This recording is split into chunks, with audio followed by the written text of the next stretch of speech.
Have you ever tried to build a business between flare-ups?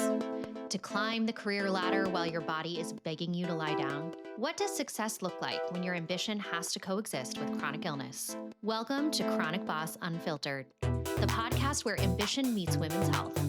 I'm Lilly Stairs, and I've built 2 businesses while managing 3 autoimmune conditions.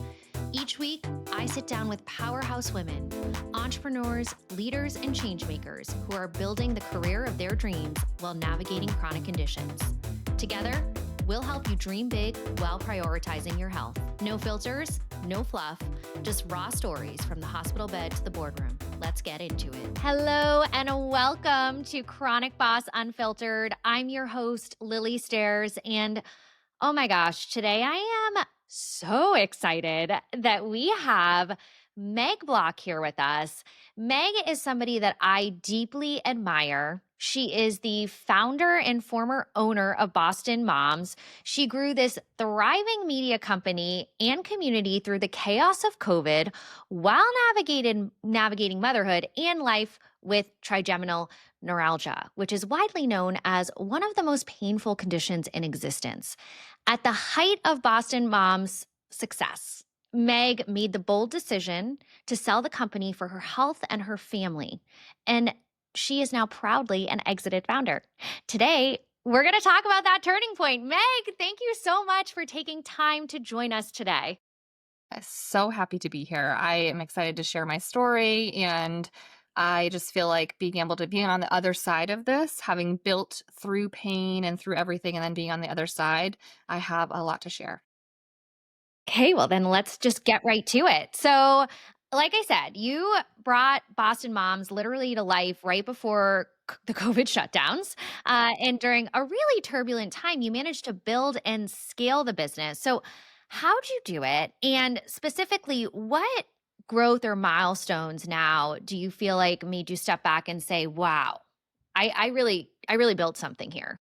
Love this question. And it's something in retrospect, I didn't even really know that I was setting goals for myself, but I did. I had like a note in my notes app of like bucket list items I wanted to do for the business. So I actually purchased an existing domain. So Boston Moms existed.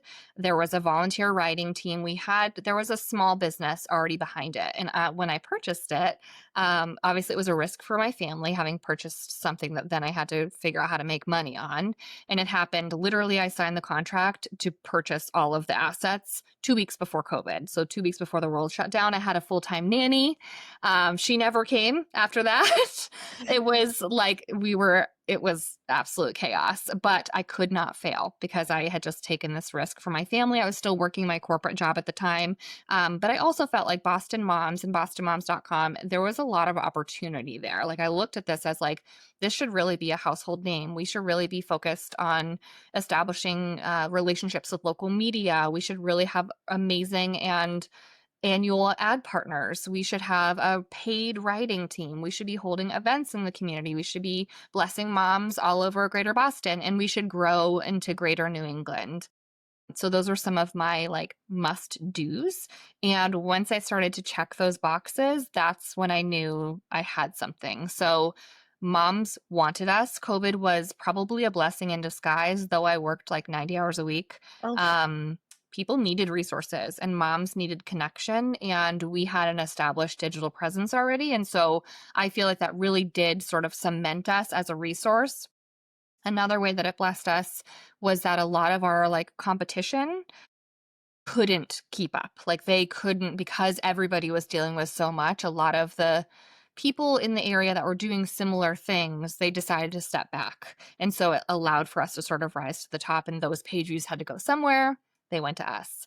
So I do think that in some ways I would be remiss to not mention that I think that we did have, the COVID era of business was incredibly difficult, but it really did set us apart and set us on a path that we could kind of like, it was like rockets. Yeah, but how did you, so all of these other people are having a tough time sustaining, but you, like you said, you skyrocketed. How did you make that happen? I don't even know. Delusional confidence, determination. I really wanted to make money. I had just purchased an asset, and so I needed to pay that off, and I wanted to be able to leave my job.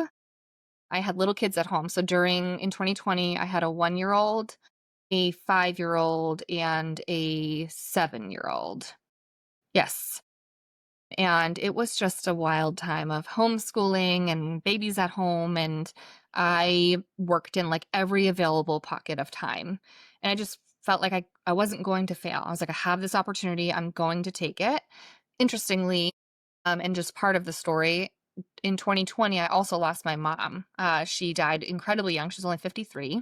Ah, And in that time, I think I was just looking for something.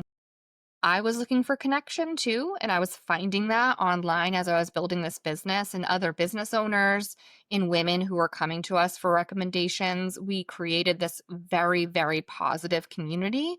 And I think in a lot of ways, it was for me too. The team I built, I like handpicked people from my life and from the community that they were positive in my life. And I built a sort of a safe space that none of us had really ever had before. yeah, and I imagine it was a really powerful distraction for you. Yes, and I think in some ways, and in retrospect is a gift. I don't know that it was the healthiest thing for me to do. I think there was a lot of self-sacrifice there. I don't regret any of it because I think that it all had a purpose, but the amount of time that I put into the business might not have been the healthiest thing. I think it was great for the business. For me, and we can talk about this, I think I slowly started to lose myself a little bit because I was giving every bit that my family wasn't getting, the business was getting, which meant that I was getting like nothing. Yeah, it's something that I've been talking to a lot of founders about is that we do throw ourselves into our businesses as a distraction because we love it and we can love it and we can be passionate about it, but there is that line of toxic grit as Amanda Getz has been talking about in her top book. But I actually went through something similar in that, but I was single for a long time and I was lonely during COVID. I was living by myself. And so one business wasn't enough. I had to start a second one so that I could just keep throwing myself into that. And there was a point at which I do feel like I lost some of my identity. And, we were talking about this before. I was starting to lose my health and these other parts of my life. So I get it, and I think it's very relatable. And I just think the power at which you said, "Okay, I need to take a step back," and I don't want to steal the thunder. I don't want to get ahead of ourselves. So we will talk about that and what made your decision to go ahead and sell. But I want to talk a little bit now about how you're building this business, your family, you're raising a family, young kids. You also are living with trigeminal neuralgia. We'll call it TN as we go through because that is a mouthful to say every time. But so, for those who may not know, can you tell us more about TN and what it's like to live day to day with it? Sure. So, a little bit of like history. I've suffered from migraines for most of my life, chronic. And so I have like rescue meds and I have see a neurologist. And so the world of neurology was not new to me. But in 2020, it's either 21 or 22. So I had lost my mom. I was building this business. Life is just lifing. Lots of things are happening. And I started to develop pretty significant facial pain, just kind of out of nowhere. Like it happened. We went to Disney as a family in late summer. I got home. We had COVID. I got home. I don't know if the virus like triggered it. I don't know. That's always been my thought is like something happened that like then this I basically got inflammation around my trigeminal nerve. So your trigeminal nerve has 3 branches and it goes down the side of your face. And I didn't know what it was. I had this pain. I was like, oh my gosh, I must have a tooth abscess. I went to the dentist. X-ray showed nothing. I actually went to another dentist. They filled a small cavity, which was because they'll always find something. It wasn't that. I went to my physician. We did like an autoimmune panel, a whole bunch of blood work, and I was in this unbelievable pain. And what was interesting was my neurologist was like, sounds like maybe you're having a migraine behind your eye or something like that. My migraine medicine would not touch it. Regular like NSAIDs or any pain relievers would not touch the pain. So in May of that next year of 2022, I was in so much pain. I'm mothering and running a business through this, like literally can barely keep my head up. And I told my mother-in-law, I called her and I said, you need to get the kids from school. I have to take myself to the hospital. So I went to the hospital and I said to them, because I was in pain and bold, I am not leaving here until you tell me what's wrong with me. Like I was not kind. I was yelling at people and I am a people pleaser by nature and very kind, especially in any sort of like customer service space. Cause I know these people deal with a lot, but I was like, I will not leave. Like you need to tell me what's happening to me. And a very, very kind physician, after a lot of testing, he came and he sat on the edge of the bed with me, and he was an older man, and he said, I would like your permission to give you a higher dose of Dilaudid, of like a real pain med. And I don't take pain, I don't like pain medicine in general. And I was like, I'm not super comfortable with that. And I said, if my husband can come and he can be with me, then maybe we can do that. And so he said, okay, I have a reason to do this.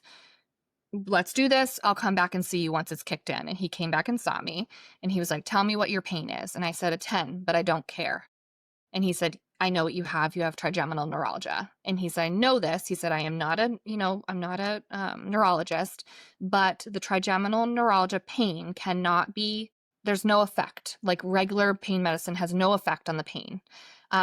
So you still feel the pain, but essentially you're on Dilaudid, so you don't care. And he said, you need to see a neurologist right away. This is what's known as like the worst pain known to man. And he said, it is actually, I'm going to lose what it's called, but it's like the suicide disease because it is so painful that people just feel like they can't go on. Ugh. So I was like, well, great. What can we do about that? And so that's like the diagnosis history, but they didn't know why I would ever have that because typically trigeminal neuralgia happens after some sort of trauma. So you can get it after a car accident. A famous person who has it, Travis Barker, got it after the airplane crash that he was in. It's usually like something has happened that like your nerve is now like firing all the time. So it's telling your body you're always in pain. And I didn't have anything like that. There was thankfully nothing structurally wrong with my brain. I had so many MRIs and CT scans and everything. They couldn't figure it out. They're like, something is there. There's inflammation around your trigeminal nerve, and we don't know why. And there's not much information about it because it doesn't happen to a lot of people, and it doesn't happen to a lot of women in their 30s. So the only option that I was given was to take a really high dosage of an anticonvulsant, gabapentin, which a lot of our chronic illness friends will know about, and steroids and other things to try to calm the nerve down. And I found that it provided me with no relief.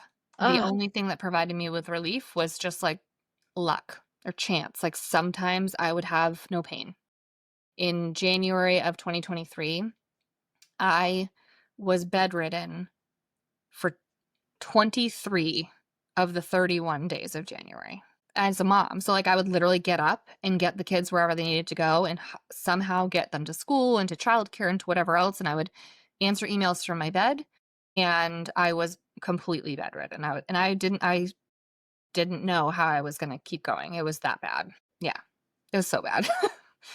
So, and I share this much detail just because I feel like this is one of those things that anybody, even my family, like my extended family, they didn't even know. Like they didn't know how bad it was, but it was catastrophically horrible.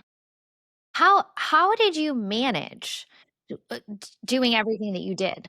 I mean, I think that's one of those things where it's just like, we just do, especially women. We just do. I don't know. Like when I think about it, I did stop taking care of myself. So I let a lot of things go. So like I was literally surviving on like buttered noodles. I did not exercise because I couldn't. Like I let go of a lot of things. I stopped going. My kids, I remember saying to my husband, I'm worried my kids are only going to remember me lying down because I was just always horizontal. It was horrible. But I just did, and then I had good days when I was not in pain and I felt like, okay, maybe we can be okay. And I started paying a lot of attention to when I had my good days, like what was happening, because I was desperate. Like everybody said there was no reason for this to be happening to me, but I did not believe that. I was like, there is a reason. There has to be a reason. This cannot be like, I didn't get struck by lightning. Like there has to be a reason this is happening to me. And I refuse to live the rest of my life like this. So when I had clarity, I guess that was like the action point that I made. I just got through the day, and then when I was okay, I made plans to continue to be okay. Yeah. So you're managing now this business that keeps growing, Mhm. your family, 3 children who you're responsible for, and you have this horrific chronic pain many days that you're living with, and it's unpredictable. You don't really know when it's gonna hit and when it's not and how bad it's going to be. So I assume this all culminates at some point, and you at the peak of Boston Mom's success, you realize that there just was something that wasn't right. Yeah. So what I was doing, so I'm a high achieving type A person. I, with lots of self work, have recognized that growing up and in my entire life, I received praise when I did something awesome, when I had good grades, when I did something like out of the norm for a kid or a person or whatever. And so while this is all happening with my health, while I'm raising children, I kept acquiring other businesses. I kept growing our footprint. So Boston Moms became Wicked Good Mom Media. We had Rhode Island, we had Cape Cod, we had New Hampshire. We were growing. We were having these incredible ad contracts. I had a team at our height. I was paying 90 people. Like, we were thriving, and I was also feeling like we were doing a good job. Like, for our readers, we were providing a free resource, we are doing amazing events, like, everything was really good, but I think I was making those choices because I felt like I had to be doing that. That's, like, where my self-worth was lying at the time. No, August of 2024. I finally saw a new neurologist at MGH who was he's literally one of the best in the entire country. And he specializes in facial pain. So I had gone through, like, multiple doctors, as many of us do. And there was somebody at the Mayo Clinic and there was somebody at MGH. And so I finally got to see this guy. And on that day, Rob and I had tickets to see Zach Brown and Kenny Chesney in the evening. I love Zach And Brown. so Zach Brown is like he's like our guy. And so I was like, this is going to be like the best day of my life. My in-laws had my kids. We went up to the city together. We're going to see this doctor that I was so sure was going to change my life. And then we're going to go see Zach Brown. And I sat in the office with this doctor, and it was the biggest letdown of literally my entire life. He wanted to switch me to a more powerful medicine. He had no interest in figuring out. I wanted to try, like, I had all these things I wanted to try. I was like looking at like Eastern medicine. Like, I was like, what can we do? I want to figure out why I have this. And I went with a journal of all of my flares and how I had actually correlated them to my hormones and my stress. And so I was like showing him, like, look, on this day I had XYZ, and then I had a 4-day flare. And like, I had a 2-week remission when I didn't do this or when I gave up this food or whatever. He wanted nothing to do with that. He was like, for next line of defense is this medicine. And a little bit of a backstory is that medicine. So I was 35 at the time. That medicine is incredibly difficult or hard on your organs. I lost my mom in 2020 to multiple organ failure. And I was like, I am never going to take that medicine. Like, it has to, Understandably. yeah, it has to be life or death for me. Cause I'm like, at 35, I'll have to live my life on this medicine. There's no way I see 55. My mom was 53 when she died. Like, I'm not doing that.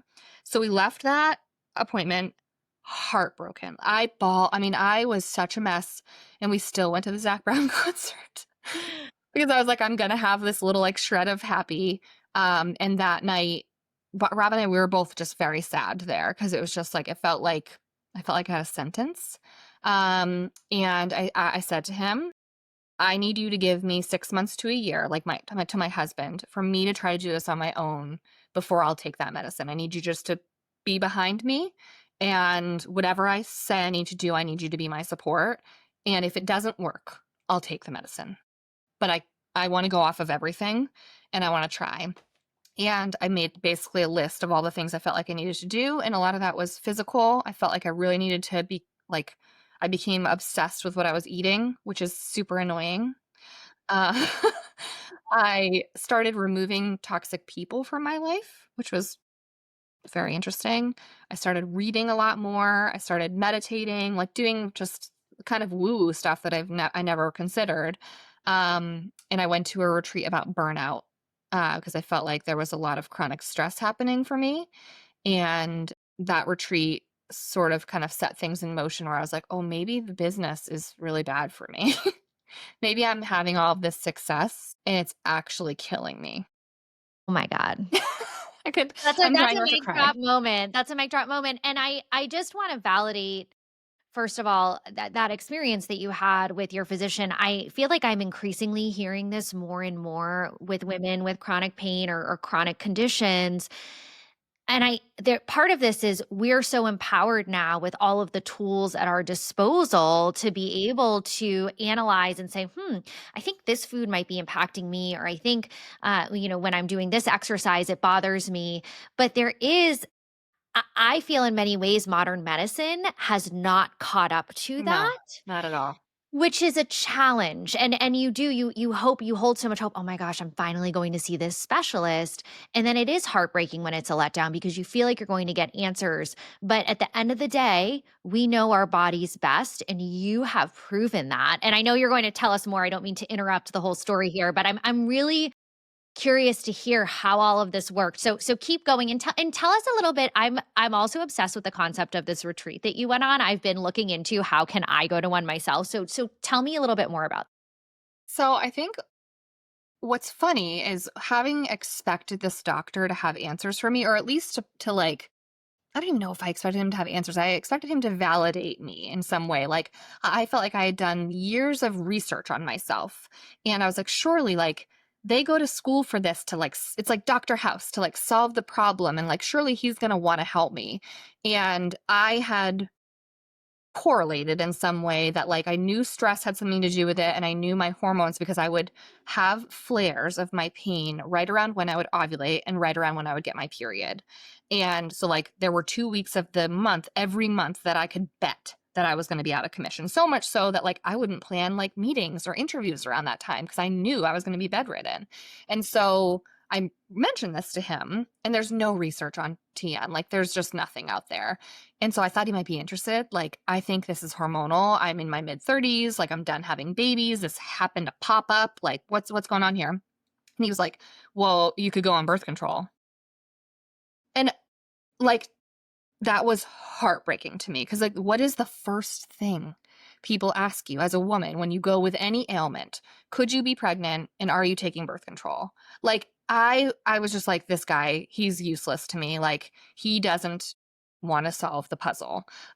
So I think that that was like a catalyst for me for the first time ever. Was like, I'm going to do this for me. Whereas, like, a lot of my achievement has been for everybody else. Like, I get validation out of it. And that's how people showed me love growing up and whatever. Like, as the achiever, that's where I get my glory. But it was never, I was giving to everybody else. I was pouring into everybody else's cups. I was never doing it for me. So, like, this is a lot of like self reflection stuff. And when the doctor couldn't help me and I thought I was going to die, I was like, okay. It was like a switch flipped and I was like, I'm going to be unbelievably selfish for the first time ever in my whole life. I'm going to take care of myself first. And it happened slowly. So I immediately changed my diet. I immediately, removed people from my life. I changed how much I was working. At that point, I just hired more people thinking that would help me. It did not. And I went to this burnout retreat, which was hosted in California at a beautiful, beautiful vineyard. It's owned by Bob Goff, who is a very famous author. He leans more religiously. It was not a religious retreat. It was more just a space for me to go and reflect. And at the retreat, they asked questions to the entire group. We all come from different walks of life and everything. They asked questions that nobody had ever asked me before. Why are you doing this? They defined burnout as too much of anything for too long. So it can be too much work, could be too much family stress, could be too much whatever, too much for too long. And how do you decide what is enough? So for me, at this exact same time, I'd grown my business by financially by thousands of percent, reach by thousands of percent. I was on the news like twice a month. Everything was exploding. And then it was like, what is enough? So I left that retreat thinking, I have to figure out what's enough. I didn't know yet that I wanted to sell, but I knew that I had to put some sort of a limit on myself for that achievement side so that I could care for myself. So at that point, I thought I probably need to seek funding because we're doing so well. But myself, I've done as much as I can do. Like I've gone as far as I can go. I've met all the people that I think I can meet on my own, those kinds of things. And so we probably need funding so that we can get to that next level of reach.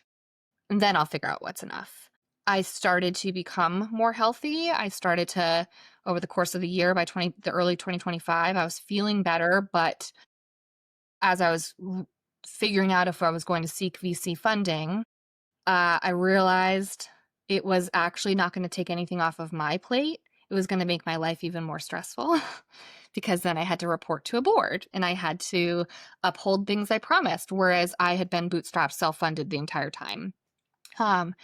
So that is all happening in the early part of the year. At the same time, I'm focusing on moving my body every single day in the smallest way. I'm walking. I'm being more active with the kids. I was sheltering myself from more social media. I was kind of blowing stuff off at work for the first time ever. I was not answering emails right away. Like I was just putting myself truly first.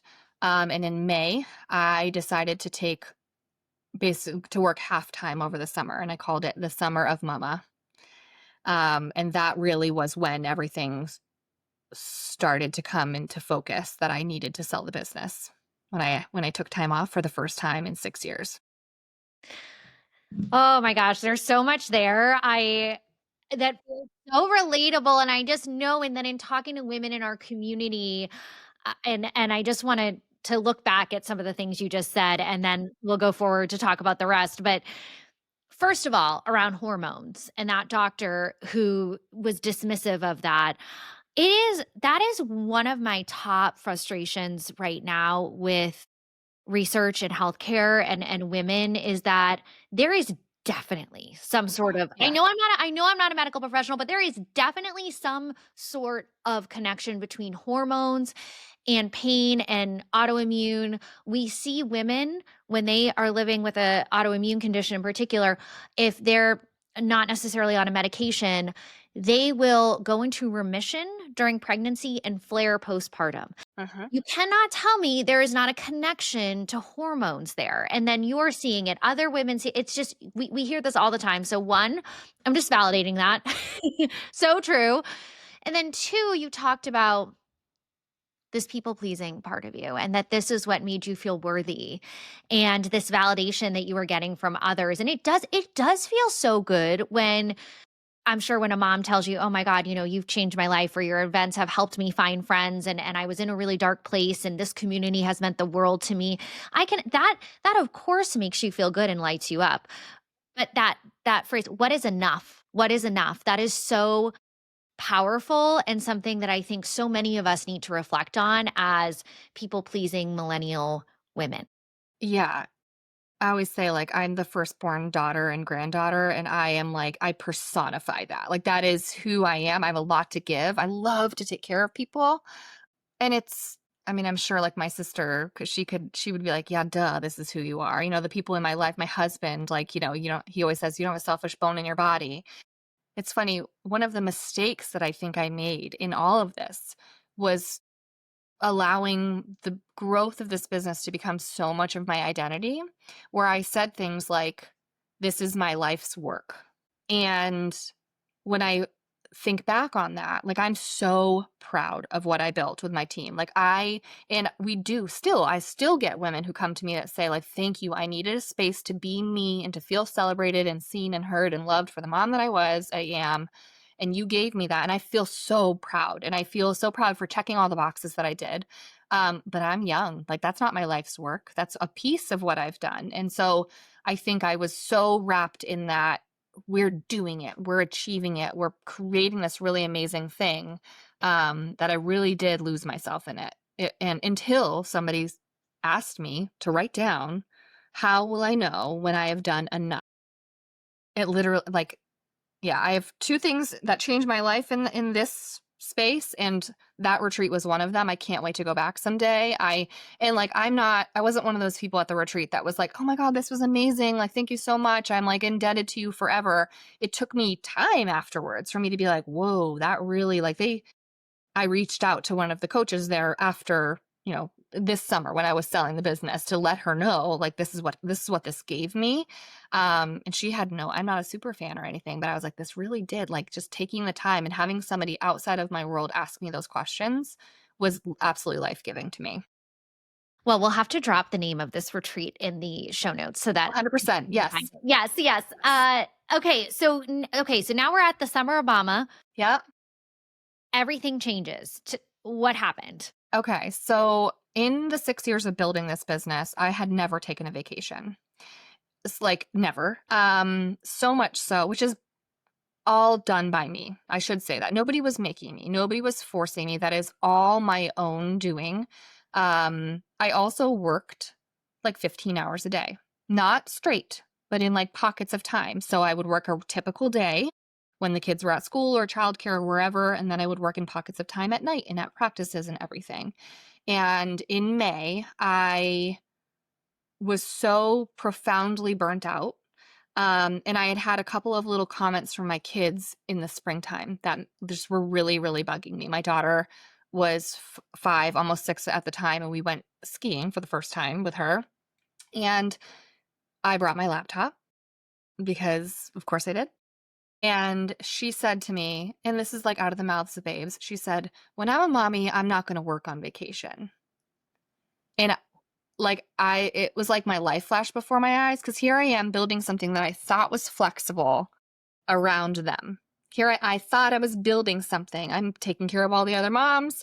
I thought surely doing this is better than working for the man 9 to 5 so I can be with my kids.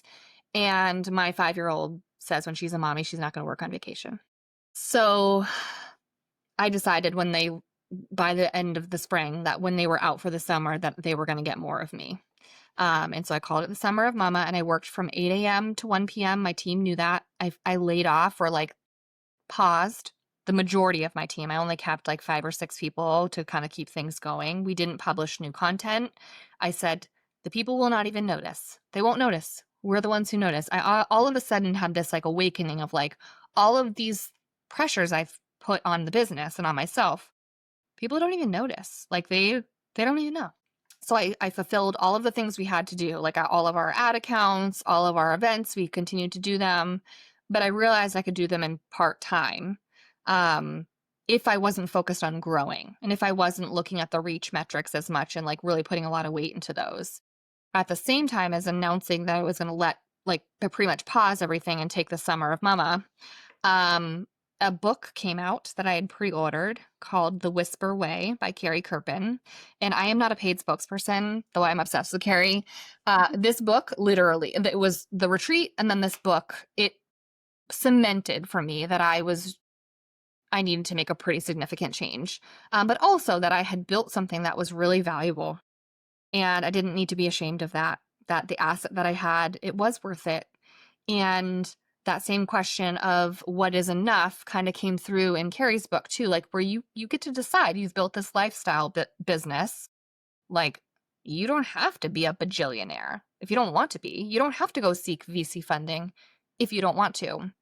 So I read that book in May. I read it again in July with a different lens because time does that for you. When I was taking time off with my kids, I realized like, I'm healthier. I was in the best shape of my life. I was giving myself more time every day. I was feeling like I really loved myself. That was coming through in all of my friendships and with my kids. The people that had been really loud in my life were really quiet because I wasn't on social media as much. And I realized, oh, maybe those aren't my people. They're just people. So I had all of these like things pop up. And in July, I like literally woke up one day and said to my husband, I think I need to sell the business. And he didn't even blink. He just said, okay. Like that was it. I said to him, I said, one of the Carrie's book has a lot of exercises that help you just to sort of determine like where you're at, determine what value you have, and what kinds of there's lots of things you need to consider as a woman who's going to be selling a business. And I had this idea in my head that if somebody showed up at my front door with a suitcase full of cash, how much would they have to offer me for me to walk away? For me to be like, you can have it, go ahead, like this is my life's work, but you can take it. So I had a number in my head, and I asked my husband the same thing. He's not involved in the business, but obviously he's been with me every step of the way, and we've reinvested every single dollar from day one into the business. So to grow it. So like we were not being personally bankrolled by the business. Like we were doing okay, but the money that the business was making, that thousands and thousands of percent over year, it was not coming back into our personal bank accounts. And so I felt like I had a responsibility to my family that I had given so much of myself over the last 6 years. They had to get something back. Like this had to help my family. Like I couldn't just give it away. And so he mentioned a number two that was pretty much in line with what I thought, as like that's your lowest point you'd walk away. And I don't even, I mean, after I said that, I told my dad, who also said, I think that's a good idea, buddy. And he is risk averse as a person. And so for him to say that, I thought was a big deal. And I started the process of trying to find a buyer. And I felt an unbelievable amount of peace around the decision. It was just like all of these things had sort of lined up. And I realized I am a healthier person. I'm better for all of the people who actually matter in the four walls of my home and in my small community. And I can still have an impact without letting this business kill me. The other important piece was that in pulling away from the business after, that neurologist appointment and knowing I need to spend more time on myself, I had very quickly become the cog in the wheel. So like things were not happening because of me. So I knew very clearly that if I wanted the business to succeed in the future, that it was not going to be me who was running it. Like I was definitely the limiting factor. And so knowing that we had this really amazing product that could still do really good stuff, and that I was not the one who was meant to lead it, it didn't have to be my life's work anymore, also provided that piece. Was like somebody else can take this and it can still live on and be successful. So many things in what you just said that I feel like I'm almost on the brink of tears, to be honest with you, just hearing all of this, because it's really resonating. And again, I know that it's going to resonate with so many in our community. And when you talked about Carrie's book, it's so important to think about how we chase, or how we are taught to chase, money and VC funding and all of those things. And when you become a founder and you're scrolling on social media, this is the content that you get served, and these are the people that you start comparing yourself to. And if you actually take a step back and say, wait, is that actually what I want? Like, sure, would it be nice to be a billionaire? Of course it would. Yeah. But at Sure. at what cost? At what cost does that come at? And I grapple with this a lot myself when I think about my first business, my consultancy. I've said often, I don't really want to scale it up because I don't want to deal with the overhead of people and client relations and never feeling like I can turn off. I feel like I have it manageable where I want, but then sometimes I'll get pulled and I'll be like, ooh, do I The want to try? carrot. Yeah. Yeah. You Yeah. dangle the carrot. No, that's definitely a thing. And I think, I mean, have said a couple times, retrospect is a gift. Like my husband said to me, he's great. Like he was my business enabler. Like he wants me to have my dreams, and he is really wonderful. And I could not have done any of this without his support, for real. Like emotionally, the fact that he carries our health insurance, a lot of these things. Yeah. But he did say to me that there was a pretty marked change when the business became holy crap, like this is a business. When it became that, I lost a lot of my joy.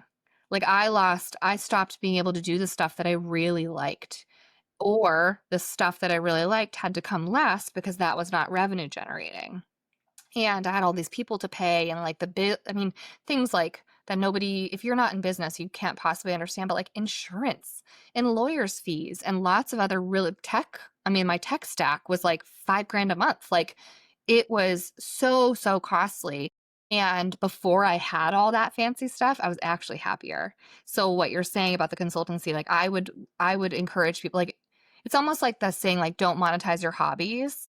Like if it's good and you love it, and Carrie's book does talk about this, you don't have to have you don't have to have an 8-figure exit. I did not. Like I had an exit that I think is really great. Like, but it's not something that's not going to be in like a hall of fame somewhere, but I still had something that was very valuable that brought a lot of people a lot of good, and is going to be something that I will carry with me for my entire life as something I'm proud of. Well, I'm in no better place or no worse place right now than I would have been if I held on to the business for 5 more years, got VC funding, had a valuation that, 10 times what I ended up getting, because I would have spent 5 more years of my life grinding for something that I knew in my heart I wasn't meant for anymore. Instead, I hope that the new owners take it for 5 years and do amazing things with it. And then if they have their 10 times valuation, like good for them. Like I feel a lot of peace around knowing that it was time to exit. Yeah. Yeah. So tell me, what was the process like going through an exit? Because you Yes, are officially an exited founder, I which is am. I feel amazing. so good. Yeah. Okay. So another piece that I took with me from Carrie's book was that a lot of times women specifically, so women exit businesses profitably at a much, much, much, like at a fraction of what men do. And a lot of times when you go to the buying table, you're surrounded by a bunch of dudes who most times don't really understand what you've created.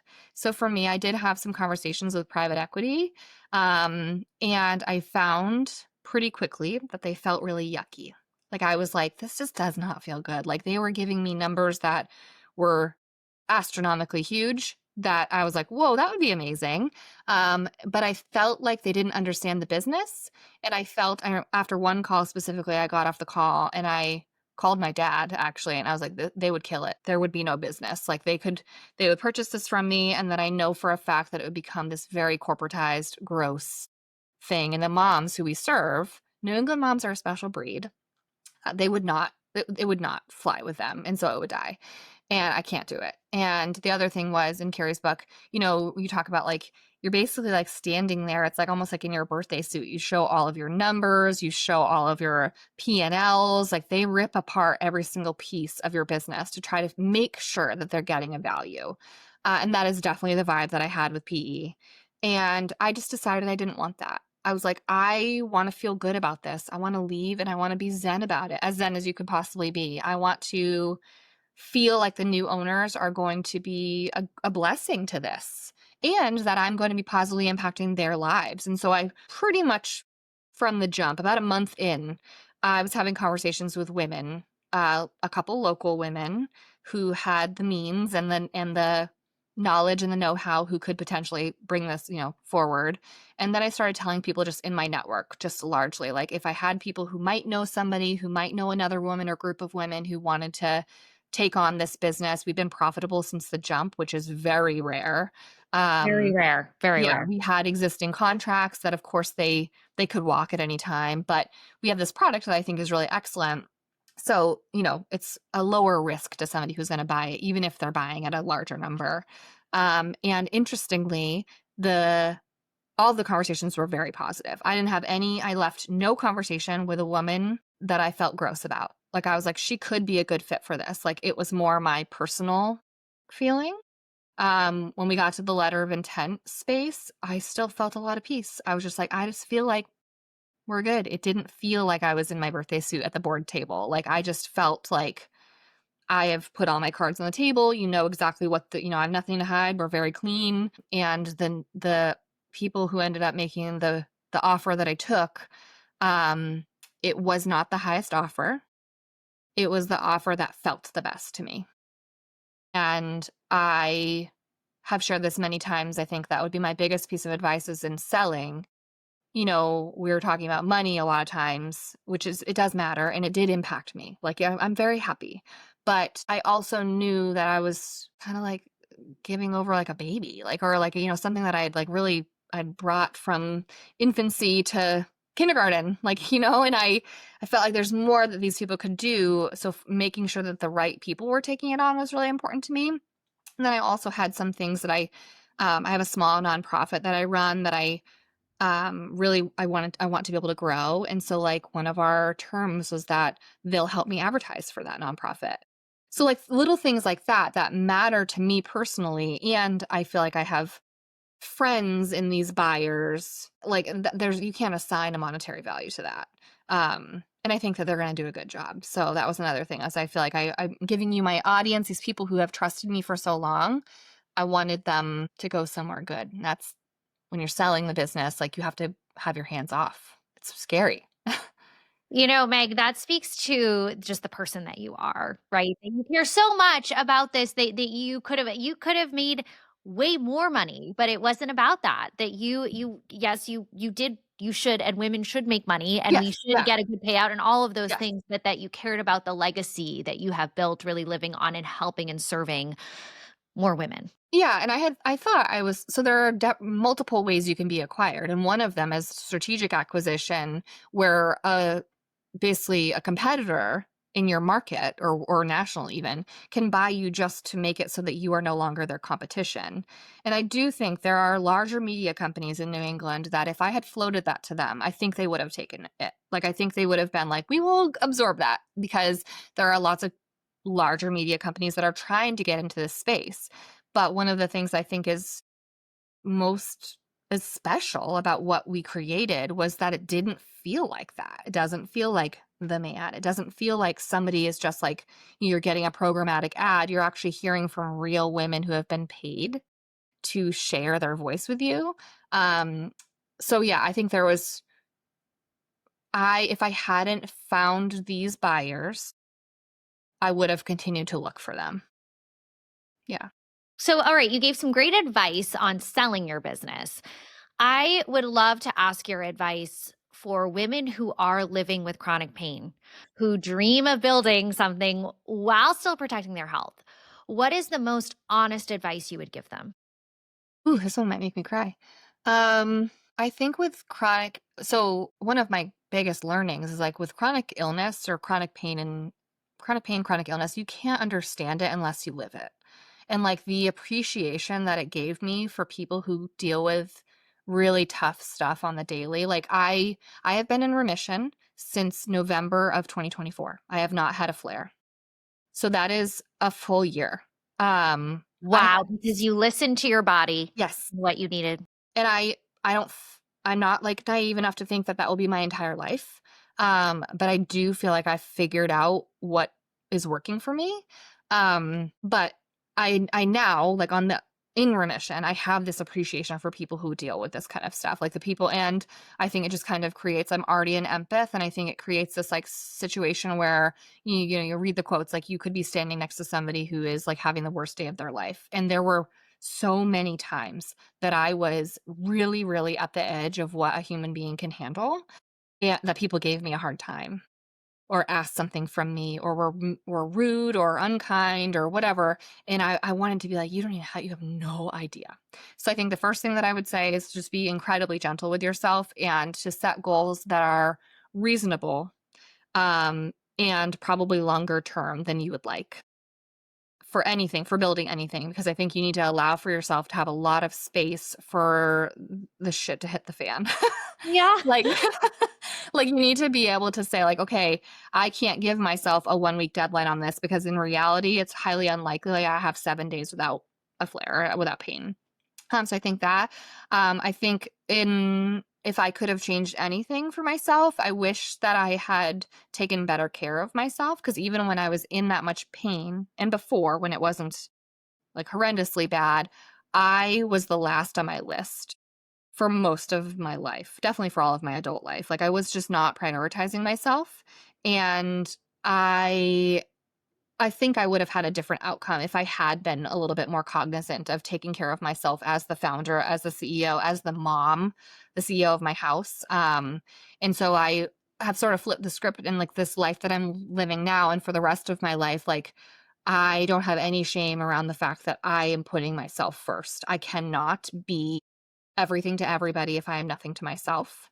Um, and so I think that if you want to build something as somebody who struggles with something that's chronic, you you have to be the first thing that you take care of. It cannot be, you need to wake up and take care of yourself before you check your email, before you're triggered by something, before you have some big thing you need to do. You need to be caring for yourself, whatever that looks like for you. Um, I guess the other piece is just like community. I mean, you and I are connected because of this. Like, would we know each other if we didn't struggle? Probably. I mean, we do have similar friend groups, so we probably would know each other.